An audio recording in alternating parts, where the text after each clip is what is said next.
Hey folks, how are you? Well, good afternoon, and let me start by thanking Prime Minister Johnson for incredible hospitality and welcome that he provided for all of us at the G7. I'd like to thank Yael Lempert, who is our charge at the embassy, filling in for the ambassador and ambassador. We'll have one soon, but she did a great job supporting the entire team, and Yael is vital to keeping this UK-US partnership going and moving smoothly as it is now. We've just wrapped up what has been an extraordinary collaborative and productive meeting of the G7. Everyone at the table understood and understands both the seriousness and the challenges that we are up against and the responsibility of our proud democracies to step up and deliver for the rest of the world. That's what the G7 is all about, and rallying the world's democracies to meet the challenges that the world faces and deliver for our people and for people, quite frankly, everywhere. Ending the pandemic and maintaining robust support for an equitable, inclusive global economic recovery were the top priorities of our nations as we got together. We know we can't achieve one without the other. That is, we have to deal with the pandemic and in order to be able to deal with economic recovery, which as we're doing in the States, but we committed that we're going to do more for the rest of the world as well. The fact is that the U.S. contribution is the foundation to work out how we're going to deal with the 100 nations that are poor and having trouble finding vaccines and having trouble dealing with reviving their economies if they were in the first place in good shape. And I committed that we would provide a half a billion beyond the 80 million we've already done, 500 million doses of Pfizer vaccine, which we contracted to pay for. In addition to money we put into the COVID project, which is that COVID is, I know you all know, but a lot of people may not know what COVID is. That is a system whereby they're going to provide funding for states to be able to get access to vaccines on their own as well. But the bottom line is what that generated was a commitment by the rest of our colleagues at the G7 that they would provide another $500 million. So we're going to have 1 billion doses of vaccine. And in our case, that includes sharing more than not just the 1 billion doses overall, but we're going to provide for 200 million of those doses by the end of the year, another 300 million by the first half of next year. And so it was greeted with some enthusiasm, and we've agreed to work together so that the world is better prepared to detect and deal with future pandemics, because there will be future pandemics. We have I'm sure you've seen it. If you haven't, you'll get it, a joint statement we put out of the G7. You've seen it, I'm sure. And we are committed to follow on to do some significant work, including not only how we deal with the distribution and help in getting shots in arms for the rest of the world, but how we're going to deal with putting together a mechanism to anticipate and deal with and be aware of the next pandemic when it comes along, and there will be others. And we also agreed to take important steps. We're going to support global economic recovery by laying the foundation for an equitable global economy. Critically, the G7 leaders endorsed a global minimum tax of 15%. So many corporations have been engaged in what are essentially tax havens, deciding that they would pay considerably less in other environs around the world. But this is going to make sure there's a minimum tax, and I'm going to move on this at home as well. Minimum tax for corporations to pay for the profits they make anywhere in the world. And this agreement is going to help arrest the race to the bottom that's been going on among nations attracting corporate investment at the expense of priorities like protecting our workers and investing in infrastructure. We also made a momentous commitment at the G7 to help meet more than $40 trillion need that exists for infrastructure in the developing world. I put forward an idea that was called, we named the Build Back Better World Partnership, which is, we're calling it the B3W. The point is that what's happening is that China has its Belt and Road Initiative, and we think that there's a much more equitable way to provide for the needs of countries around the world. And so it's a values-driven, high-standard, transparent financing mechanism we're going to provide and support projects in 4 key areas: climate, health, digital technology, and gender equity. And we believe that will not only be good for the countries, but it'll be good for the entire world and represent values that our democracies represent, and not autocratic lack of values. By harassing the full potential of those who are harassing, we're going to have to change things. That's the whole idea. But here's the deal. We're going to make sure that we're able to pull together the ability to use the development financing institutions and other development tools to expect a bold new infrastructure investment in low and middle income countries over the coming years, much of it coming from the private sector, which will generate, the capital put in will generate significantly more capital from the private sector. We also made a historic commitment to permanently eliminate the use of our public finance to support unabated coal projects around the world, and to end them by this year. The G7 agreed to that, and those who are not members but visiting members who are participating in the G7 who have coal-fired facilities have also agreed that they would work in that direction as well. So transitioning the world to cleaner energy sources is urgent, it's essential. If we're going to beat the climate, and there is, one of the things some of my colleagues said to me when I was there was, well, the United States' leadership recognizes there is global warming. And I know that sounds silly, but we had a president who basically said it's not a problem, global warming. It is the existential problem facing humanity, and it's being treated that way. So we're going to provide up to $2 billion to support developing countries as they transition away from unabated coal-fired power. In addition, we also agreed to tackle corruption, which is a threat to societies everywhere. I pointed out in the conversation I had with one of the leaders of, with China, it was a request for me not to try to, when I was asked what I was going to be doing after being elected, I said we're going to reestablish the strength of American relationships so we can be counted on again, alliances, and suggested that, well, maybe you shouldn't get the Quad, meaning India, Japan, Australia, and the United States working together. And maybe you shouldn't be pushing on strengthening the European Union to deal with the West, not just to have, and so on. And I said, for an American president to, every president to be sustained, or prime minister, has to represent the values of their country. And I pointed out, and I mean this sincerely, we're unique as a country. We're unique in the sense that we're not based on ethnicity or geography or religion. We're one nation that said we organized on an idea. We hold these truths to be self-evident, that all men and women are created equal. Sounds corny, but it's real. And any president who doesn't act consistent with what the raison d'etat for the nation is cannot be sustained at the support of that country. And so what we were able to do is we know that corruption undermines the trust in government, siphons off public resources, makes economies much less competitive, and constitutes a threat to our security.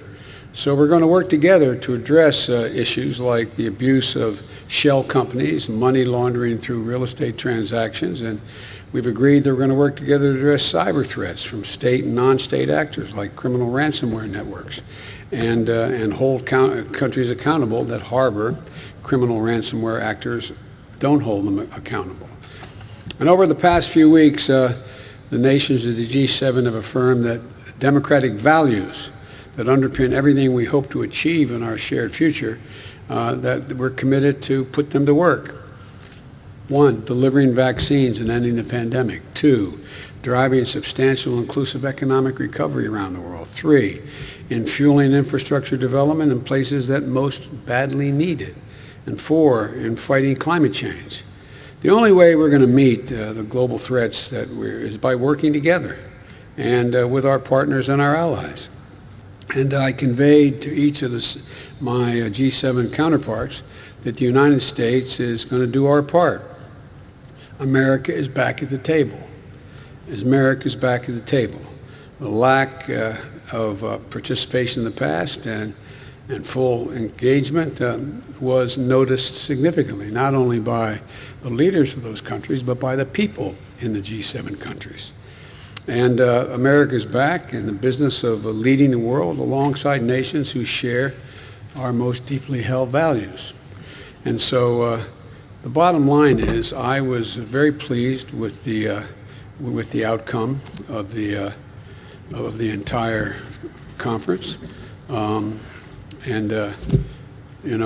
noticed there was a lot of coverage of my individual comments made by my colleagues about how we were all getting along together. But the truth of the matter is we did.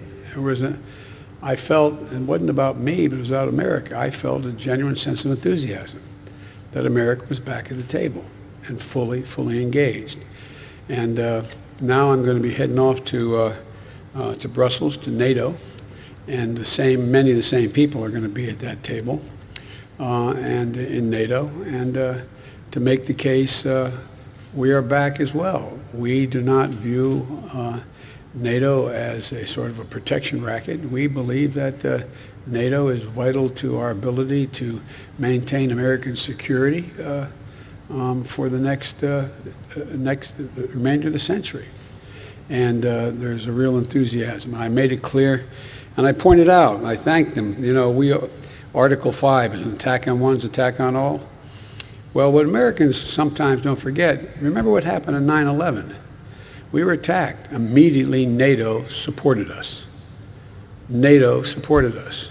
NATO went till we got bin Laden. NATO was part of the process. And I want them to know, unlike whether they doubt it, that we believe NATO and Section 5 is a sacred obligation. Bottom line is, I think we've made some progress in reestablishing American credibility among our closest friends and our values. Now, why don't I take some of your questions? And I'm told, Jonathan, I'm supposed to recognize you first. Well, I appreciate that, sir. Thank you very much. Mr. President, Vladimir Putin, thank you. Vladimir Putin, who you'll be seeing in a few days in Geneva, said just a couple of days ago that he believed that U.S.-Russia relations were at a low point. In what concrete ways could your summit change that? And then secondly, on the same topic, you have said previously and in the run-up to the summit that you would be unafraid to call out Russia's disruptive actions like cyber hacks, Ukraine, election interference. But you're not having a joint press conference with Putin. Why not take the chance to stand side by side with him and say those things to him with the world watching? Well, let me make it clear. I think he's right. It's a low point. And it depends on how he responds to acting consistent with international norms, which in many cases he has not. As I told him when I was running and when I got elected, before I was sworn in, that I was going to find out whether or not he in fact did engage in trying to interfere in our election, that I was going to take a look at whether he was involved in a cybersecurity breach that occurred, et cetera. And if I did, I was going to respond. I did. I checked it out, so I had access to all the intelligence. He was engaged in those activities. I did respond and made it clear that I'd respond again. With regard to, I always found, and I don't mean to suggest that the press should not know, but this is not a contest about who can do better in front of a press conference or try to embarrass each other. It's about making myself very clear what the conditions are to get a better relationship with Russia. We're not looking for conflict. We are looking to resolve those actions which we think are inconsistent with international norms, number one. Number two, where we can work together, we may be able to do that in terms of some strategic doctrine that may be able to be worked together. We're ready to do it. And there may be other areas. There's even talk there may be the ability to work together on climate. So the bottom line is that I think the best way to deal with this is for he and I to meet, he and I to have our discussion. I know you don't doubt that I'll be very straightforward with him about our concerns, and I will make clear my view of how that meeting turned out, and he'll make clear how from his perspective, how it turned out. But I don't want to get into being diverted by did they shake hands, how far did they talk, who talked the most, and the rest. Now, he can say what he said the meeting was about, and I will say what I think the meeting was about. That's how I'm going to handle it. I'm sorry I'm going to get in trouble with staff if I don't do this the right way. Jennifer Jacobs, Bloomberg. Thank you, sir. On China,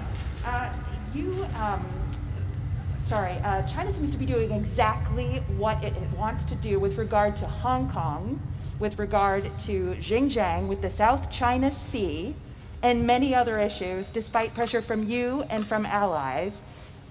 The final language in the G7 communique does have some mentions of China, which is different from past years, but I know it's not as tough as you and your team wanted it to be. We saw a draft of the communique, and it's not quite as tough. So why isn't it as tough? There isn't very much action in it. There's some calls for China to be respectful, but why isn't that communique a little bit tougher? Are you disappointed in that? And what can you do to change some of these actions by China? Well, first of all, I think it, as you know, last time the G7 met, there was no mention of China. But this time there is mention of China. The G7 explicitly agreed to call out human rights abuses in Xinjiang and in Hong Kong, explicitly. Two, to coordinate a common strategy to deal with China non-market policies that undermine competition. They've agreed, and that's underway now, how to do that. Three, to take serious actions against forced labor in solar, agriculture, and the garment industries, because that's where it's happening. And they've agreed we will do that. To launch what I said earlier, I really feel very strongly. I propose that we have a democratic alternative to the Belt and Road Initiative, to Build Back Better.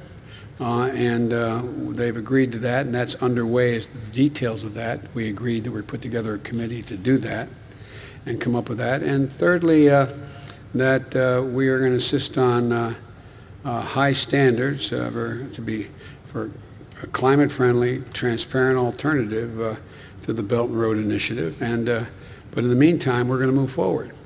Look, I think it's always, let me put it this way. I know this is going to sound somewhat prosaic, but I think we're in a contest, not with China per se, but a contest with autocrats, autocratic governments around the world, as whether or not democracies can compete with them in the rapidly changing 21st century. And I think how we act and whether we pull together as democracies is going to determine whether our grandkids look back 15 years from now and say, did they step up? Are democracies as relevant and as powerful as they have been? And I walked away from the meeting with all my colleagues believing that they are convinced that that is correct now too. Not, I shouldn't say now, not just because of me, but they believe that to be the case. And so I think you're going to see just straightforward dealing with China. And again, we're not looking, as I've told Xi Jinping myself, I'm not looking for conflict. Where we can cooperate, we'll cooperate. Where we disagree, I'm going to state it frankly, and we are going to respond to actions that are inconsistent. For example, we talked about trade. It's one thing to talk about whether or not our agriculture policy makes sense, and another thing to say, by the way, you're demanding that if I do business in your country, I've got to give you all my trade secrets and have the Chinese partner have 51% of that? No, not us. Are you saying, Mr. President, are you satisfied with what came out in the Yes. communique, or do you wish it were tougher? Do you wish there was more Yes. action on China? I think there's plenty of action on China, and there's always something that you can, I'm sure my colleagues think there's things they think they could improve, that they want it, but I'm satisfied. Steve Holland, Reuters. Thank you, sir. Just to follow up on Chris' question, the communique cited a variety of fronts on China, everything from human rights, the origin of the COVID virus, Taiwan. What do you think China needs to do to ease tensions? I think China has to start to act more responsibly in terms of international norms on human rights and transparency. Transparency matters across the board. And I think the idea that, for example, one of the things I raised and others raised, I wasn't the only one who raised this at the G7, is that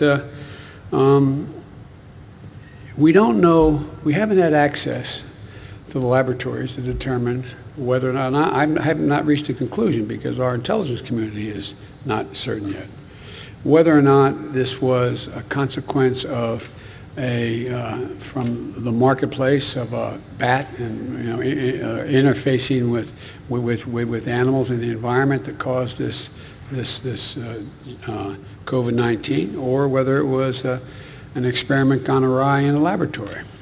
It's important to know the answer to that because we have to have access, we have to build a system whereby we can know when we see another lack of transparency might produce another another pandemic. We have to have access. The world has to have access. So we're trying to figure out at the G7 whether we could put together an international basis upon which we could have a bottom line with what the transparency accounted for.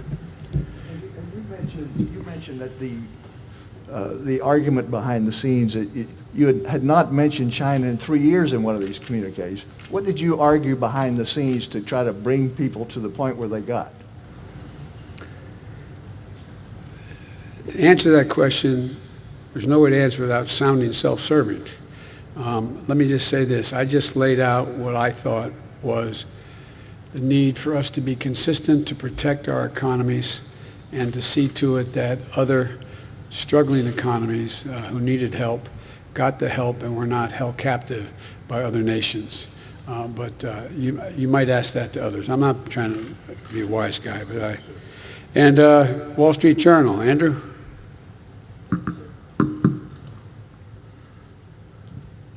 As you said, the G7 countries committed to send 1 billion coronavirus doses overseas. But the World Health Organization says 11 billion doses are needed. Yes. How are you going to bridge that gap? Will the U.S. commit to send additional doses overseas? And given that gap, is it actually realistic to end the pandemic by 2022? It is. It may take slightly longer worldwide, but the United States is going to continue. I think there's a possibility over 2022 going to 2023 that we would be able to be in a position to provide another billion, us. But that's not done yet. I've been very careful as I've dealt with this pandemic to tell you what I know and say what I thought could be done. And when I've announced that I've gone and done it. What I don't want to do is be getting too far ahead and suggesting that we can do things and I can do things, the United States can do things that I don't have done yet. So there was a clear consensus among all our colleagues at the G7 that this wasn't the end. We were going to stay at it until we were able to provide for the needs of the whole world in terms, because look, it's not just the right thing to do and from a how can I say it, from a moral standpoint, but it is also the correct thing to do in terms of our own health, our own security. You can't build a wall high enough to keep out new strains. You can't do that. And so I think this is going to be a constant project for a long time. And there may be other pandemics. Again, setting up a system whereby we can detect before it gets out of control a pandemic that may be on the horizon, a virus, is important. So we are not going to, as long as there's nations in need of being able to be vaccinated, we in fact, not only that, we've been engaged in helping which I've made clear, and most of my colleagues understood it. I mean, no, they understood it, knew it from trying it themselves. This is a gigantic logistical effort. It's one thing to send nation X number, Y number of vaccines. Another thing to have the people that can actually get it in somebody's arm. And so we are also providing the ability for other countries to manufacture their vaccines. We've all agreed on that. India has the capacity to do that. They don't have the material capacity thus far to do the manufacturing, but there's a lot going on to provide, not only to, quote, give vaccines, but to provide the ability of the countries in question to produce their own vaccines. I'm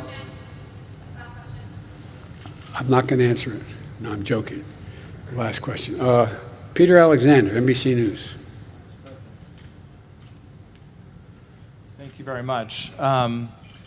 About Vladimir Putin in your meeting this week, as you're well aware, the U.S. has been slapping sanctions on Russia for years for its malign activities, and Russia has not stopped. So what specifically will you do differently to change Vladimir Putin's behavior? Well, first of all, there's no guarantee you can change a person's behavior or the behavior of his country. Autocrats have enormous power. They don't have to answer to a public. And the fact is that it may very well be, if I respond in kind, which I will, that it doesn't dissuade him. He wants to keep going. But I think that we're going to be moving in a direction where Russia has its own dilemmas, let us say, dealing with its economy, dealing with COVID, and dealing with not only the United States, but Europe writ large and the Middle East.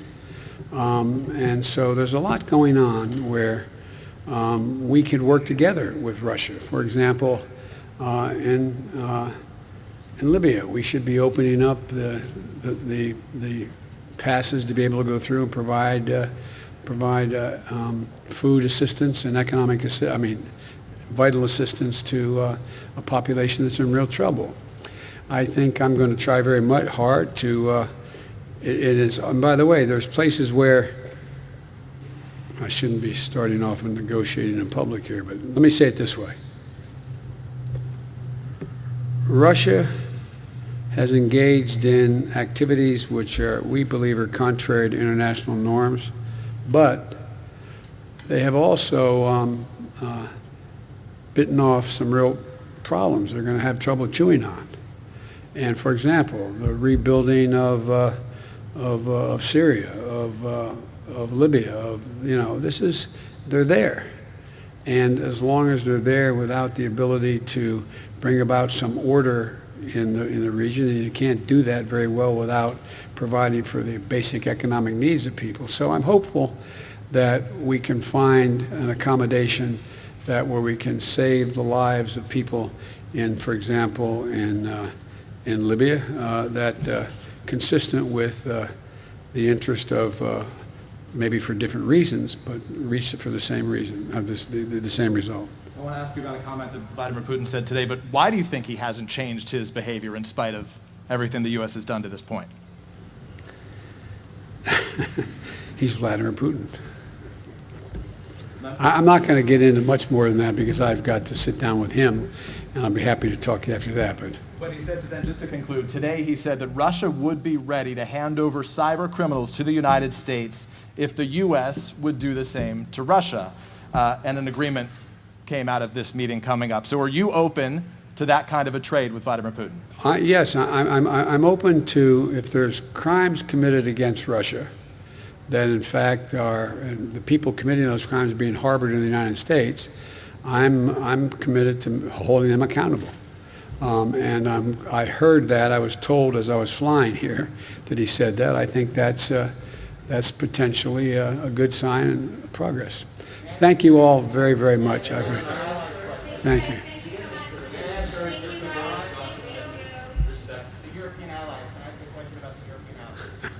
I'm going to get in trouble with my staff. Yeah, go ahead, but I pretend that you didn't answer you. Thank you very much, sir.